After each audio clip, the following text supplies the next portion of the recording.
You are tuned in to the Global Perspectives on Digital Health podcast. My name is Shubs Upadhyay, physician working in digital health.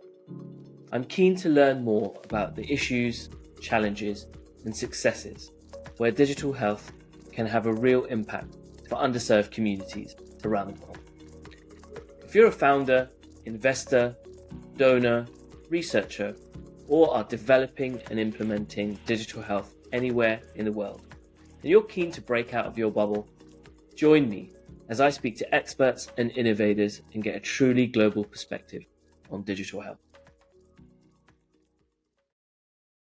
Thank you so much for joining me.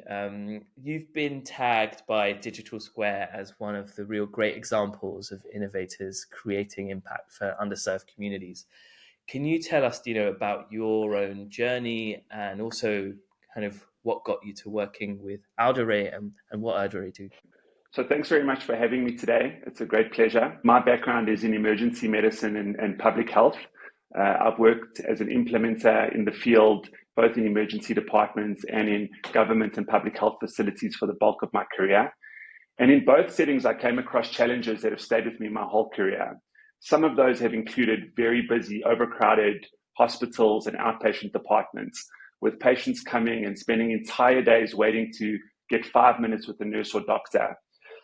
In other settings, I worked as the junior doctor in a facility where perhaps I had to deal with a polytrauma and didn't have the support of a specialist in very stressful circumstances. So I think both these challenging problem areas have always guided me towards digital health solutions and thinking about what is the potential of digital health more broadly, and more recently AI, in solving some of the human resource stresses and needs and some of the patient access points. 3 years ago, I got an opportunity to move to Audere, a company that focuses on these types of problems. It's a non-profit co-headquartered out of Seattle and Johannesburg, and we build a suite of AI tools that really focus on solving some of the challenges I just flagged. That sounds great. And I've been looking and reading about your experience and work reaching underserved populations in particular. There are so many problems and needs, and particularly in the context within your working, as you've highlighted. How did you figure out that this was worth working on and impactful enough for you guys to kind of solve them? Yeah, sure, Shub. So I think I'll mention two. The first relates to an important part of any healthcare journey is a diagnosis. And a big part of diagnosing a patient is a test result. In the developed world, we've got extensive lab infrastructure, and a lot of that happens through labs. In the developing world, less so. And a lot of focus is on what we call rapid diagnostic testing as an initial kind of diagnostic touch points. So a big chunk of what Audere focused on was this equity to care and this important part of a healthcare journey, which is the diagnostic step, which guides a treatment outcome or a prevention outcome. So I'll talk about a chunk of our work that's focused on making rapid diagnostic testing more accessible, more easy to understand, and importantly, linking that result to a care outcome, which isn't always the case with the use of these tests. The second part relates to what I said earlier. A huge part of any healthcare journey is the initial conversation. Probably 80% of healthcare is a conversation.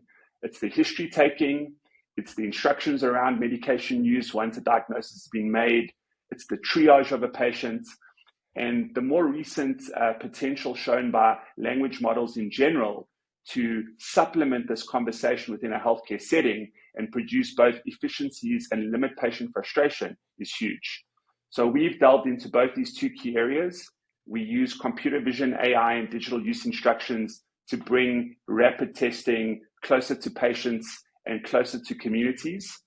And on the large language model front, we're building a number of innovative tools which harness and use different types of large and small language models for very specific use cases, often around a conversation, information, and smoothing out a clinical workflow with additional access to advice. Yeah, absolutely. I'd love to get into both of them, actually.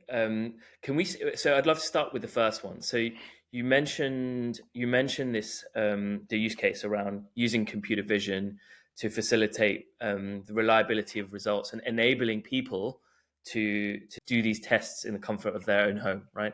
Can you explain a little bit around before you guys arrived on the scene, what was going on? What was the problem?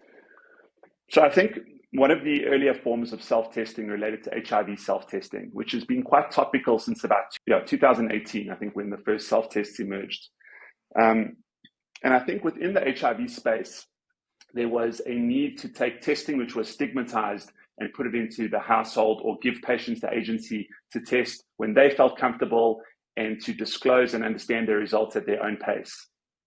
Challenges related to self-testing are not knowing when a self-test was being used, not being sure if the patient acted on the outcome, were the patients implementing the test correctly, and how did these tests link to either a prevention pathway for that patient or a treatment pathway, depending on the test results. So if the test was negative, how could you tailor a prevention package, which meant that they wouldn't need to be testing again anytime soon?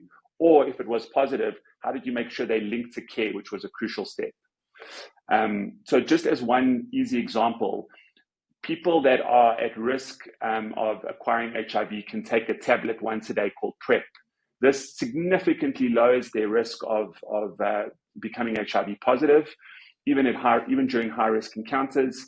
Another example is PEP, which is post-exposure prophylaxis after an unexpected high-risk encounter. To access those medications, a negative test is important because we want to be sure that you're negative and not positive before giving you a medication which you could develop resistance to. So most programs require a negative test as an entry point to accessing PEP or PrEP.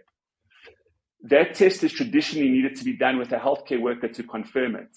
And more recently, we've used self-testing in a private location and a validated AI image as the entry point to be able to send that to a telehealth consult and receive PEP or PrEP medication remotely. So the workflow would be: you require a self-test, you test in the comfort of your home, you capture the image and results, that gets transferred to a telehealth service, and the healthcare worker gets a high-quality picture, which is enabled by AI. It gets an AI interpretation, and the human can look at the image themselves. They've got the AI-verified photo, they've got the high-quality image, and they can make a call: yes, it's a negative test, let's dispense the PrEP. You can then collect your PrEP through a vending machine, an e-locker, a home delivery, or a community healthcare worker. So that's one example of a workflow and access point that's been made more convenient, where the AI plays a key verification role in that workflow. So if we think about the COVID pandemic, which I think a lot of us still have front of mind, self-testing in many countries was, with rapid tests, was very prevalent. It wasn't in South Africa, and we should get back to that when we talk about regulation. The regulators took a very long time, and by the time they finally regulated a self-test product, the opportunity had passed. But conversation for a different day. In countries that the regulators were more forward-thinking and you could self-test, a big question was, what were the results? Were those results finding their way back to a system? And by people taking a simple photo of that result, the AI could capture the image and automatically link that result back to public health reporting and surveillance, giving us real-time data of how the pandemic was progressing. Unfortunately, in most places that didn't exist, and we really had a little bit of a blackout when it came to data coming from self-testing. Super interesting. You've touched on some really, really important points there. I think a couple of the things that really are powerful about this that I take away are the thin end of the wedge of the opportunity that you saw in terms of the problem that you wanted to address was, here's a group that's particularly vulnerable, and we have an opportunity to improve access for them. And you could have stopped there, right? But actually, you thought deeply about, well, also the propagation of benefits through the workflow and the system, and the benefits in terms of, well, how do we connect that to what treatment options they have, and how we make sure that we're, again, another value proposition for the system here is, well, we're targeting the use of medication that is at risk of resistance. So we need this reliable result to make sure. So again, that there's like a stacking up of benefits. That's not just for the patient, but for the system overall. There's an enabling of maybe the community health worker, etc., being more confident in the decisions that they're making and the workflows that they have, so that they're targeted to the right counseling or the right benefits there.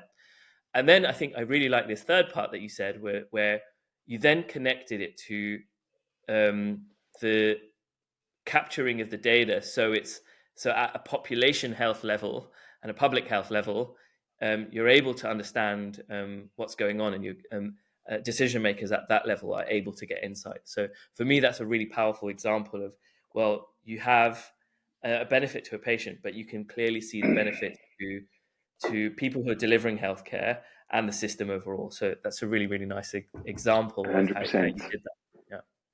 Yeah, Yeah. And great. just to mention, Yeah, Shubs, it's not just about the self-care journey. When it comes to rapid tests, a couple of quick other examples. When it's a provider test, we've taken rapid testing into communities through pharmacies, through private pharmacies as a new delivery channel. So global donors that want to see patients not having to go to a facility for their diagnostic journey can now access, in a number of countries, a local small informal pharmacy where providers had been providing some medications, but they can test for malaria, they can test for HIV. Those pharmacy providers are quality controlled through the functionality of the computer vision, which also has a quality check embedded. There's an audit and verification of a unique test result. So donors that are paying for the test and the medication can verify this person had a test, linked it to the medication. And suddenly we have a trusted channel in a private pharmacy, a trusted verified channel, which is a new diagnostic and treatment touch point for the patients, which is opened up in communities that really need them.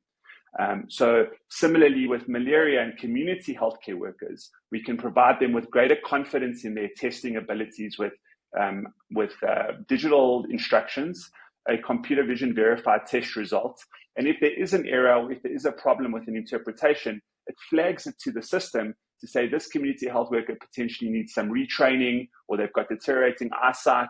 And the whole system becomes more quality controlled, safer, better for the patient, supportive supervision for the provider, and ultimately a healthier system in general. I'd love to come back to your approach to this quality assurance and the ways you work with local partners.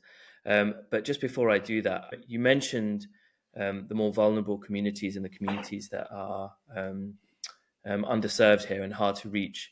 Can you shed some light on maybe just painting a picture maybe on who these people are in this context? Who were you reaching or trying to reach that you weren't able to reach before? Sure. So again, coming back to my earlier example, you have a mom in a peri-urban or even rural setting in Kenya or in West Africa, and they have a child with a fever. Fever management as a concept is quite important, but often one of the primary risks is malaria. That mom would like to get her kid tested quickly. Normally, she would have to access a public health facility. She'd have to wait a very long time to get tested. She would have to then wait for the test result, and she'd then have to access a long pharmacy queue to access her medication. That process would probably take her the whole day, and she would lose the income from the day. She'd have transport into the clinic, and there's lots of barriers to entry to that healthcare journey, which unfortunately is still all too common. With the private pharmacy enablement I just mentioned, she has a small informal pharmacy in her community. She's able to go there probably without a queue, get tested really rapidly. That pharmacy is incentivized by global donors to still make it affordable. And that process suddenly becomes potentially a 40-minute process. She doesn't lose income. She's got her test result and she's got her medication, all funded through an adjunct of the public health system, using private infrastructure and delivering healthcare more effectively. In terms of self-care, again, talking about HIV, we have certain key population groups that are high priority in HIV programming. We want to make access to PrEP, that preventive medication, as easy and as simple as possible. Convenience is key to people's healthcare seeking behaviors. And being able to conveniently test at home, even in an urban setting, link that test result to an outcome and receive your medication without a difficult journey ensures that people stay on PrEP more reliably, stay on their medication more reliably. We could even talk about TB as another area where people have to be on meds for a long period of time. And that convenience means that those key programs, and especially the treatment components, stay more consistent. Those impacts, benefit the community as a whole. So these interventions aren't specific to very rural last mile. Yes, they help. They aren't specific to urban. They work across urban, peri-urban, and rural settings, servicing different community members, for different reasons. But really it becomes about ease, access, convenience, and cost effectiveness, both in terms of personal time and other cost drivers. Very, very pertinent and quite vivid example of the actual impact you can have on an individual's life, and particularly around the convenience. Maybe finally on this, I wondered if there is also a kind of layer above convenience, or as an aside to convenience, particularly with some underserved communities or vulnerable communities, particularly with HIV. I'd love to get your take or your perspective on what you've experienced in.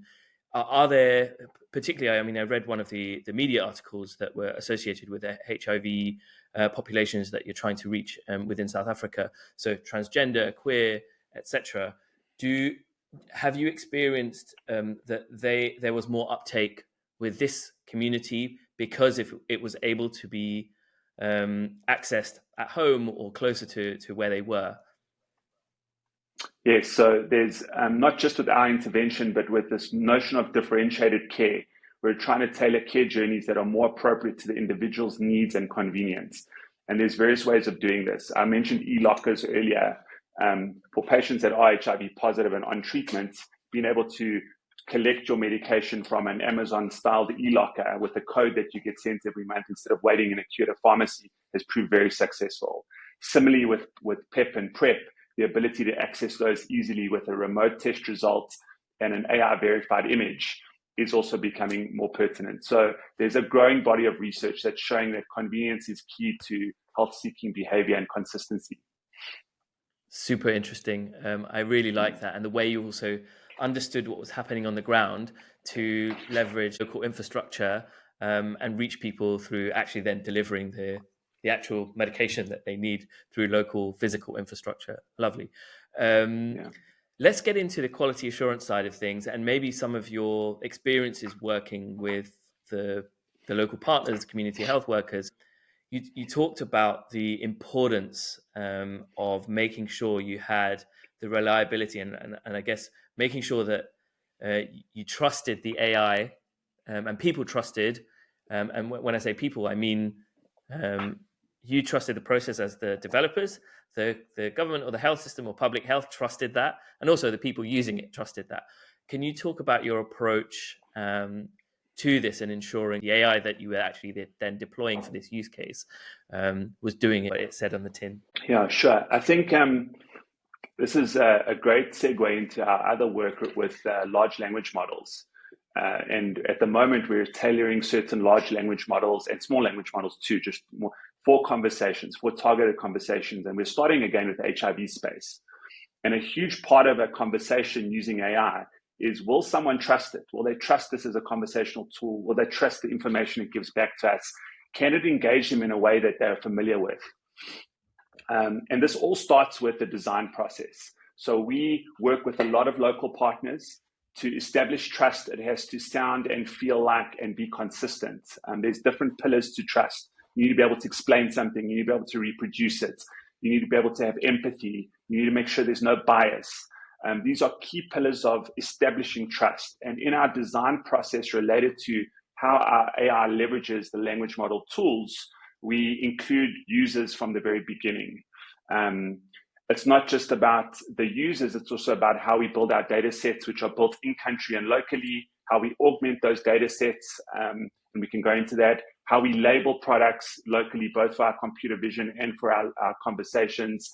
And this localization project of the community needs, the individuals we'll be talking to. Slang is a great example. We've just built a massive slang dictionary for South Africa. I'm South African and there's a lot of words I've never heard in there. That's how comprehensive it is. But the idea is that we fine-tune of slang. Give me some examples of, and maybe even healthcare ones or some that will make Sure. So a common healthcare term for an STI in South Africa is called the drop. If a patient comes in, they say, I've got the drop, it means a lethal discharge, which is often linked to an STI. Another one is, I didn't know this one, but I saw it recently in the slang dictionary, lamb chops. Lamb chops refers to a type of STI in South Africa. So there's various medical references that the LLM would have to understand that the tool off the shelf wouldn't normally have, your ChatGPT 4, right, or whatever you're using, your Claude AI. For example. When you have conversational things and the large language model is saying something like, how's it, my chommy? How was your day? There's a couple of pieces of slang in there that may also confuse the large language model. And we've seen some of them, that are trained in different languages, switch languages automatically, even though it's not a language switch, it's English. But some of the slang comes from different language groups in South Africa. So that's, confuses the language model to think, oh, I need to change to Afrikaans. When no, it's an English speaker, but part of that slang was an Afrikaans word, right? Another language in South Africa. So there's so much nuance in getting that context right. And so important when we come back to this trust factor that you spoke about. Let's get into that. I want to get into this one. There's you were talking about the work that you've done to make sure that there was reliability and quality assurance for the computer vision work, and the way you work with local partners. Just to complete the circle on the computer vision work, and then let's get into the use case of the LLM work, and then the work you've done to make sure you label correctly, as you've alluded to. Sure. So we learned a lot from computer vision, which led us to our learnings about language models, which was quite interesting. But with computer vision, we needed to be sure that we were able to read these test results using an image at a greater accuracy than an expert human. And to do that, we used large image data sets that we generated initially in simulated lab sessions. We augmented that with synthetic images. And we used local labelers to look at those images and give us guidance on what they showed. This was images of the RDT, the rapid diagnostic test. I guess different versions of like the control one line and then the like test line, etc. Right? Sure, but the important part was we had to simulate local conditions where the tests were happening. We couldn't just take thousands of tests. We had to simulate poor lighting conditions in facilities, blood splatter on the images. Light and rainy scenarios, skew and someone holding a cassette at different angles that the AI would need to read. So every adversarial condition that our local partners could teach us about, we trained the models on. And that's what made the models special, was they were ready for adversarial conditions when they occurred. And that's what gained trust in the users, saying, wow, I'm not being frustrated. It's a dark room and I'm still getting a result. There's blood splatter across the screen. I'm still getting a result. There was a skewed photo. It doesn't have to be the exact distance for it to work. I can take a picture from here or up close. I'll still get an interpretation result. Those conditions and the trust in the user and the convenience in not struggling with the tech was one of the success factors in that programming. So you designed this in your approach and the process and by which you did this. You proactively said, hey, we know through working with our local partners and actually knowing what's going on the ground, to know that we need to cover for this eventuality. This is a risk in terms of the quality of this, and we're going to do this work to mitigate this risk. How did you think about that? How did you come up with these adversarial conditions? How did you know to think of that? The reason I ask that is, I guess, to be able to extract and take away the learning, how would innovators who are trying to do something in their own modality or context approach this? Hey, how do we think of all these eventualities? Yeah, so I think the complementary skills within our team is a perfect blend of half of our team has grown up and lived in LMIC conditions, and a lot of them have experience in facilities and in the field. Another part of our team is North American based and are really deep AI experts and have a strong R&D component. When we combine these and when we pick and choose local partners to work with, you get this blend of knowing the right questions to ask and having the capabilities to solve them. And I think it's been part of our formula of success. From a personal point of view, I get very frustrated with tech and have my whole life when you get excited about something, you pick it up, you start to use it and it hits a small glitch. And you aren't that tech savvy to start with, and you're like, oh, this is frustrating. This is why tech doesn't work, and you put it down, right? And I think a lot of people have had bad experiences with tech workflows. If my technology is not reading enough of those cassettes and is not smooth for a user to work, that healthcare worker will put it down after one bad experience and be like, let me just go back to my the status quo. Similarly, with language models, if you've dealt with recently, I was trying to deal with an airline language model giving me advice, and it looped back and forth, and it wasn't particularly helpful. And I was like, this language model, I can't book through it. So I think the trust the user has to have, the convenience of using it, and the smooth in when adversarial conditions pop up, and the variations it has to account for, make the tech experience pleasant and consistent and build that user trust. Absolutely, great examples. Let's get into this LLM, the LLM use cases that you're working with. Yeah. So just as a disclaimer up front, as I mentioned, my background is in healthcare. I'm not the tech expert on our team. I'm let's say tech adjacent. So some of the concepts I'll describe are from a high level viewpoint and my understanding of them.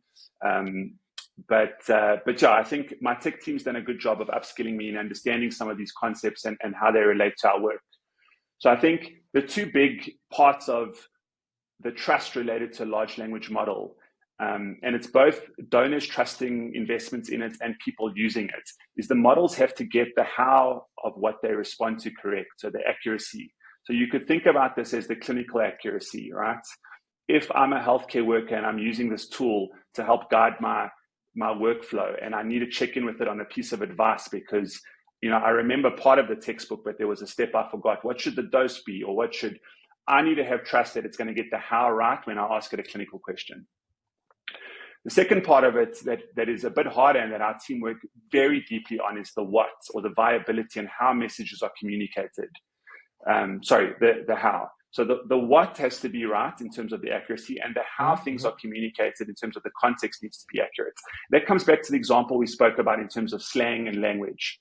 So if I'm building a tool for a South African end user to extract information, and it can't both understand and communicate back in slang in a way that person's familiar with, it might have a lower level of trust.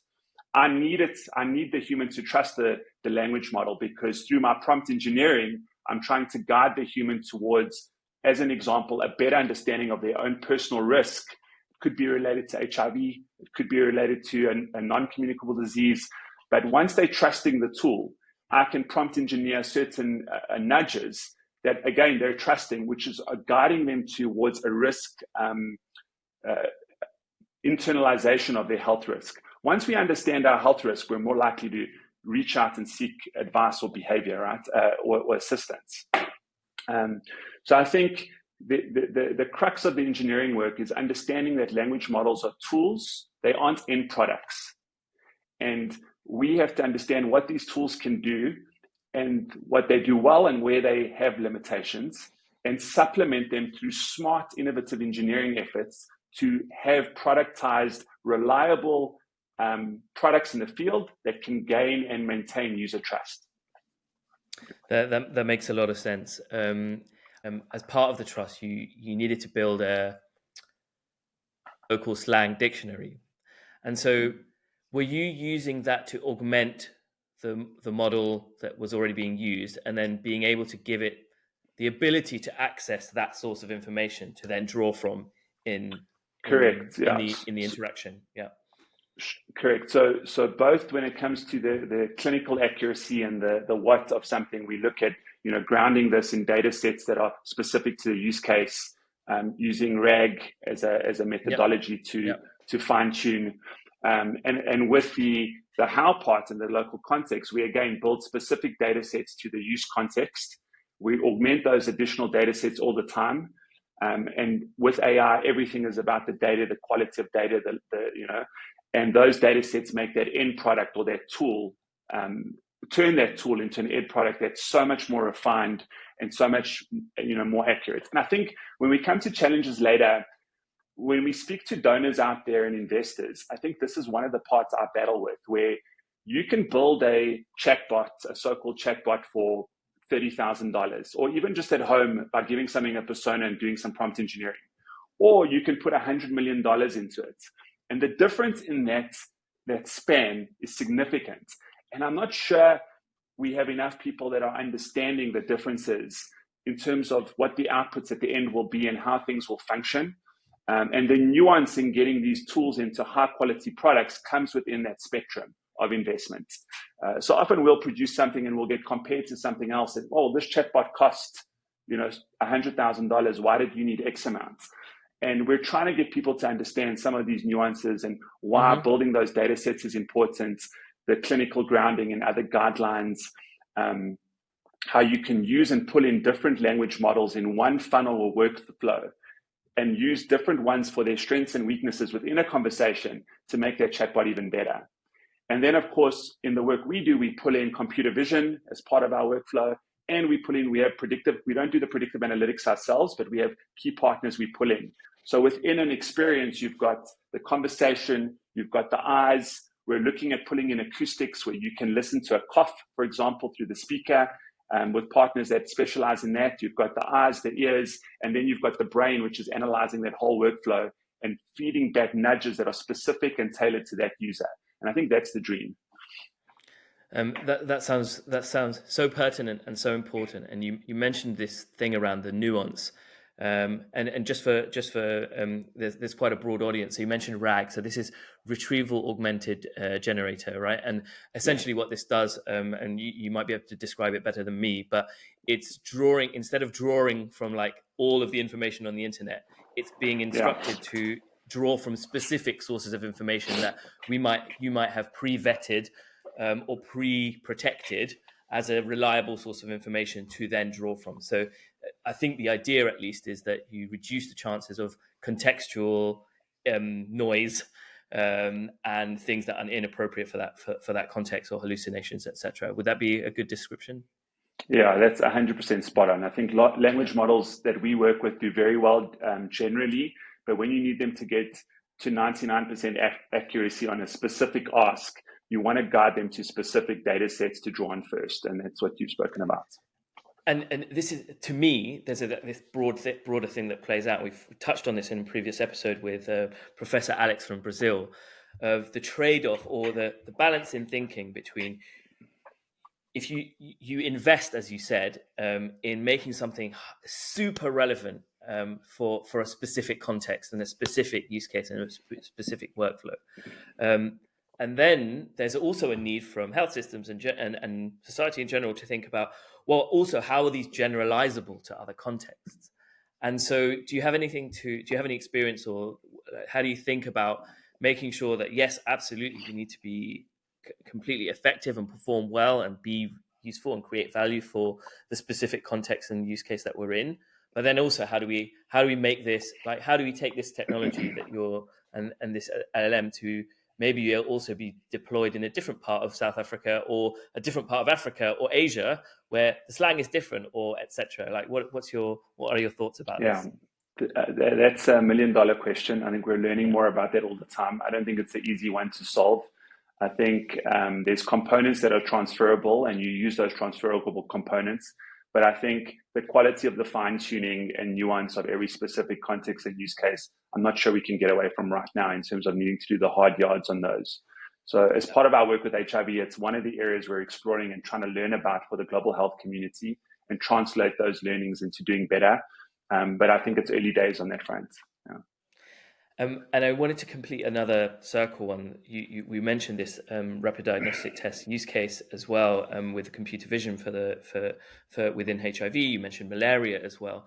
Do you have any numbers on the impact this has had? You talked about a type of individual story of, like, the mother who has now, instead of having like a few hours to access the care and get the result, it's now a 40-minute episode, right?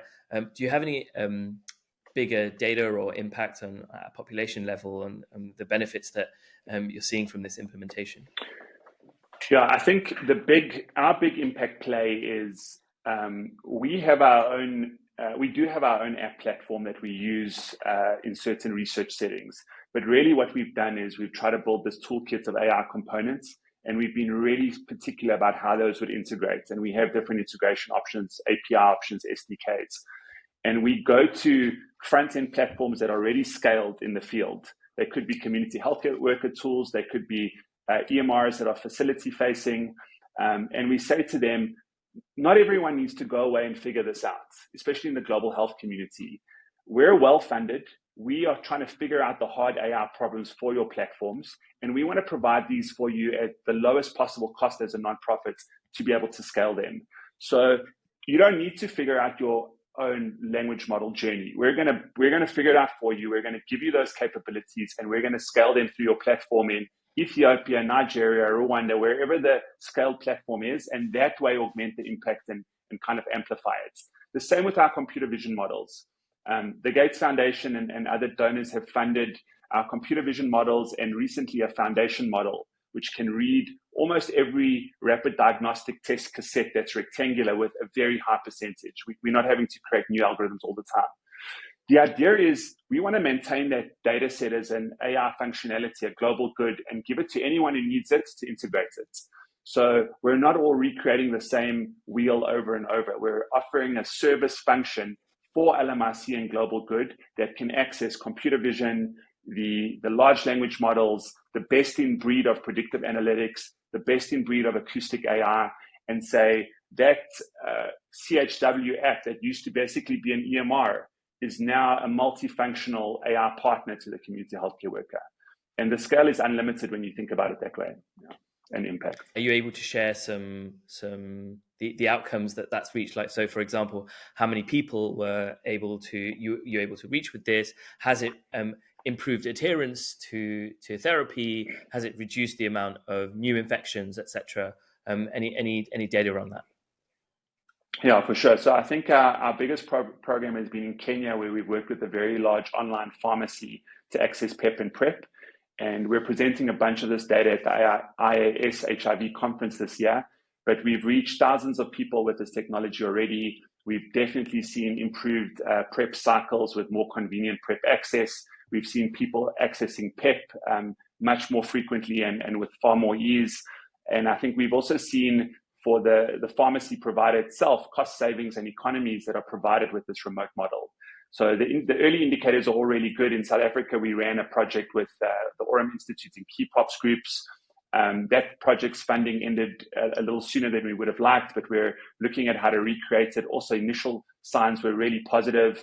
And we have one rolling out in Eswatini soon with USAID and a local implementing partner, where people can self-test and collect their meds through lockers. So we're excited to see what the data from that specific access model looks like. Awesome, great to hear.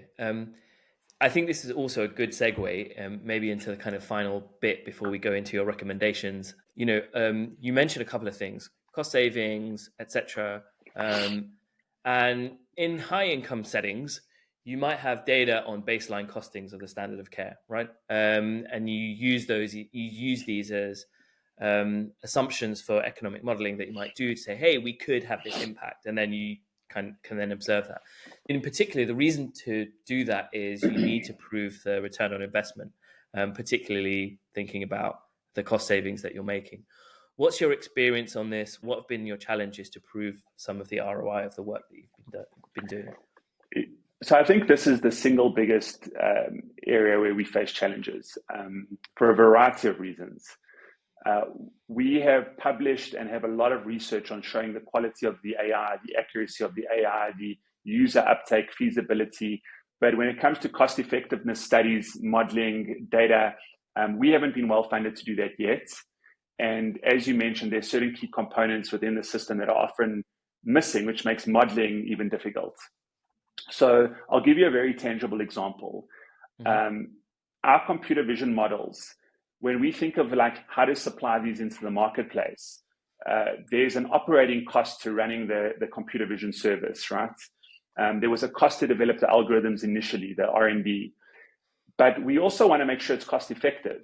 So when governments ask us, well, what is the operating cost of this model?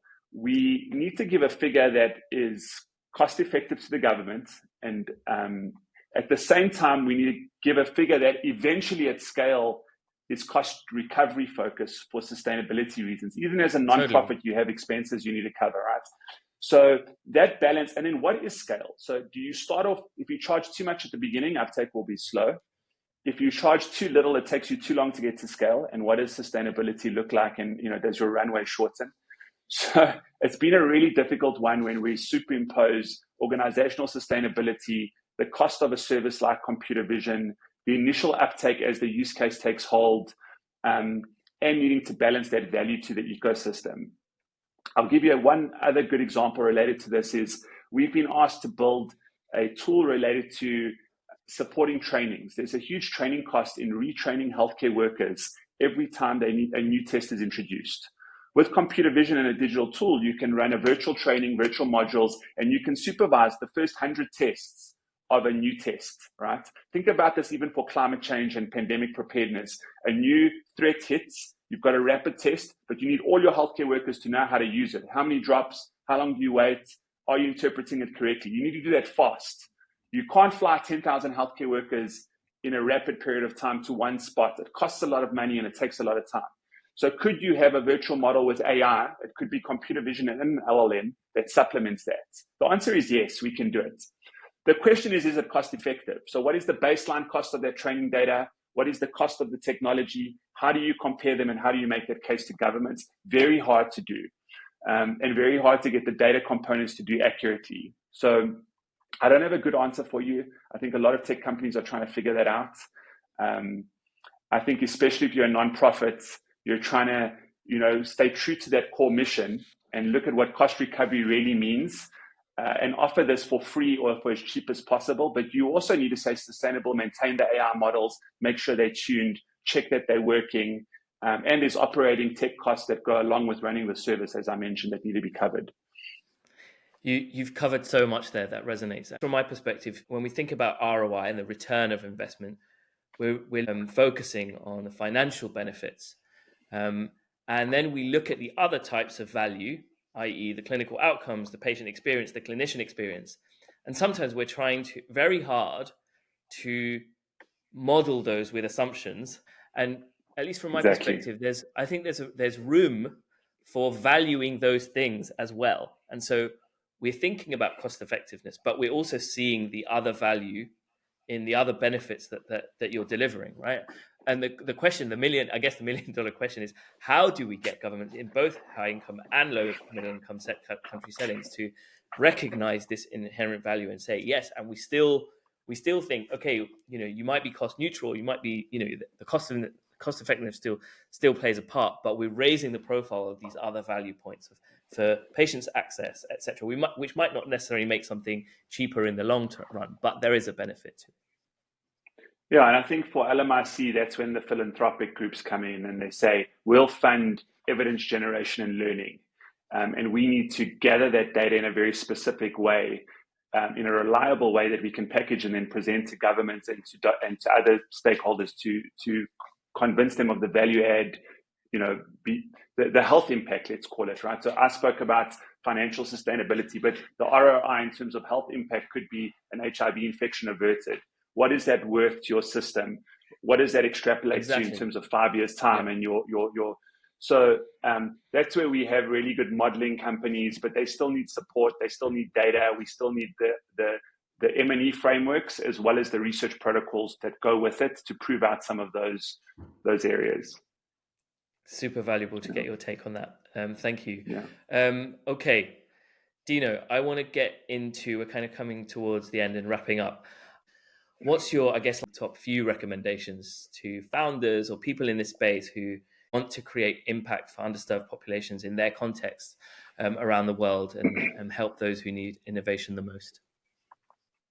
Yeah, I always find it tough to do recommendations because I always feel like I'm learning all the time and changing my view and perspectives. I think when it comes to my experiences with tech and healthcare, I think there's, founders and companies can be targeted in two key areas. I think one, there's a need for specialization and a niche focus on a specific problem and specific use case, and we've chatted a little bit about that. I think two, there's also a space for a group in the middle and almost a function that helps to bring the manufacturers or producers of tech like AI and the platforms that are using the tech. And you need some service provision and some thinking in the middle, which makes that transition easier. So when you're thinking about your tech offering, for me, it could fit in one of those three spaces, the front end or the direct to consumer, that middle component, and then the AI tool production. And I think you need to balance out that in healthcare and digital, cycles take a long time. Sales cycles are tough. You need time. When you think about your runway, always anticipate needing an extra 50% of what you thought at the start. it's hard to convince people in health tech because the stakes are high. People's healthcare is important and the stakes are a lot higher. So other forms of consumer tech, you can be more nimble, you can be quicker, you can introduce. When it comes to healthcare, timelines are longer, and keep that in mind is like the one thing that I think my tech team, a lot of whom came from consumer tech, has been frustrated with. Having been in healthcare my whole life, I know how many RCTs you need before you can introduce a new healthcare product, right, or tool. And the same is applying to tech. It's going to be very interesting to see how the AI journey plays out. What is, I think Bilal touched on this, what is a medical device? What is an information tool? Are there new regulatory standards that we need to consider? What is the spectrum of nuance in terms of where an activity and function starts and ends? And how do we have appropriate barriers that ensure safety and security, but not barriers to entry that are so high that innovation is stifled? My last recommendation is more for global stakeholders, donors, regulators, and this is controversial. I feel like there's so much noise in the tech space. There's so much noise in this tech space. It's very hard if I'm a government decision maker to figure out what EMR should I use when there's 1,000 pitching to me every week.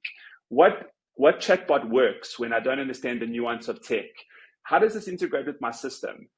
So at one of the conferences I spoke about, should the global health community and donors and stakeholders be helping to pick a smaller group of winners when it comes to tech offerings and simplify this decision-making for people who have to pick products, which are hard to choose. It's hard to understand, especially with AI, what works, what doesn't, how it's verified.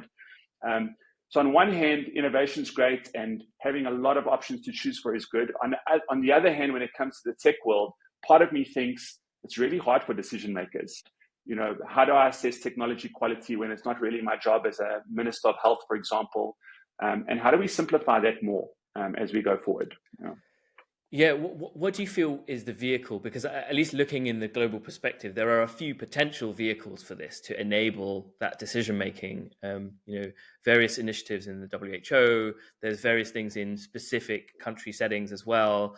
I know of one in the UK, for example, that then help kind of create some kind of level of threshold. And some people say regulation itself can be this vehicle. What are your thoughts on how to enable that? What can be the way to make that happen? At a global level, I think the WHO plays an important role, and with the right investments and funding could be a critical stakeholder. They're trusted, they're seen as they do what they call product pre-qualification for a lot of the introduction of new tools and diagnostics and medicines. So could they fulfill that role for tech? I'm not sure they're set up to do it right now, but I think they're trying to figure it out. Country by country, though, regulators are trying to figure out that problem. And, how do we support those regulators? They've had to figure out what a diagnostic and a medicine before. Now we're asking them to look at technology. Again, are they set up to do it? Probably not. I think it's an area where there's huge amounts of investment and support that's needed, which doesn't currently exist. And it's not super kind of sexy to fund, right? TA to regulators but I think it is important if we're going to set the right barrier to entry, we're going to have the right verifications, and we want innovation, but we also don't want a free for all, at least in my viewpoint. Dino, it's been so valuable to hear your insights across your early journey, your experience as a clinician, and how you've welded that thinking into your approach to choosing the right problem, to ensuring quality and making sure that you're impacting the right parts of the ecosystem, and also getting your recommendations and kind of understanding the nuances of regulation, the nuances of like the economics and surviving as a company, particularly within this space, to create impact for people. So it's been very, very valuable to get your thoughts on this. So thank you so much, and I'm looking forward to seeing how you guys progress. How can people get in touch with Audere and find out more about the work that you guys are doing? Yeah, sure. So first of all, thanks for having me. It's been a lot of fun. I've really enjoyed it. In terms of contacting us, our website is auderenow.org. So AUDERENOW.org. And we've got an info line there. They can write to us. A lot of those get directed to me to answer, and the rest of our leadership team. And the website is very comprehensive in terms of our journey, our products, our tools, and where we're headed. So that's a great place to start. We're also on LinkedIn, which is a good place where we share a lot of innovation research. So I think that's also just Audere, and those are probably the two best spots to interface with us. Great. We'll definitely put those links in the show notes as well. And to the audience, I hope you've managed to take away as much as I have from this session with Dino and finding out about their work. Thank you so much. It's been a pleasure. Thanks.